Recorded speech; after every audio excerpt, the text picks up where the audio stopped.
রাজ্যের মুখ্যমন্ত্রী তথা তৃণমূল কংগ্রেসের দলনেত্রী সুপ্রিমো মমতা বন্দ্যোপাধ্যায়ের সাম্প্রতিক ঘোষণার প্রেক্ষিতে প্রতিটি জেলার প্রতিটি ব্লকে, অঞ্চলে, এমনকি বুথে বুথে বাড়ি বাড়ি বিশেষ অভিযান শুরু করতে চলেছে তৃণমূল।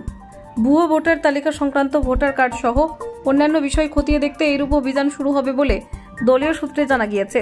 তার পূর্বে আজ রবিবার 2রা মার্চ তৃণমূল কংগ্রেসের পক্ষ থেকে রাজনগরে একটি বিশেষ দলীয় সভার আয়োজন করা হয়।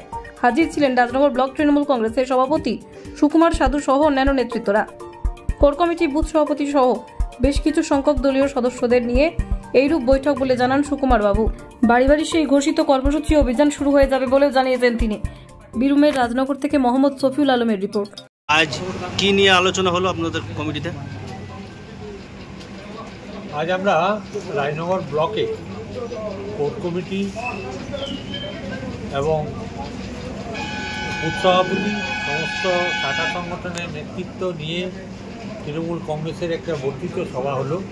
এই সভার মূল উদ্দেশ্য আমাদের মা মাটি মানুষের মুখ্যমন্ত্রী তথা আমাদের দলের নেত্রী মমতা বন্দ্যোপাধ্যায় 27 তারিখ যে ভোটার লিস্টের ব্যাপারে ঘোষণা করেছেন, বিজেপি বিহার এবং দিল্লিতে কীভাবে ভোটার লিস্টে কারচুপি করে ওরা বৈতরণী পেরিয়েছে, সেইটা পশ্চিমবাংলায় যাতে পুনরাবৃত্তি না করতে পারে তার জন্যে উনি 27 তারিখ বলেছেন।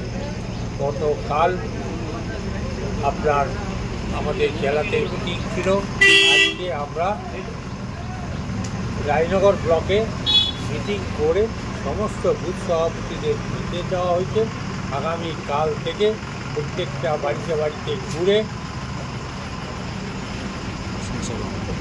সমস্ত ভোটার কার্ড চেক করে এবং ভোটার লিস্ট চেক করে দেখা হবে যে কোনো ভিতরে ভোটার আছে কিনা, এবং প্রত্যেকটা স্যাম্পল হিসাবে সেটা দেখে নেওয়া হবে যে ওই অ্যাপ থেকে যে কোনো একটা নামের অ্যাগেন্সে আর একটা নাম আছে কিনা, সেটাও আমরা দেখে নেবো এবং 2 দিনের মধ্যে আমরা কমপ্লিট করে জেলাতে জমা দিয়ে দেবো।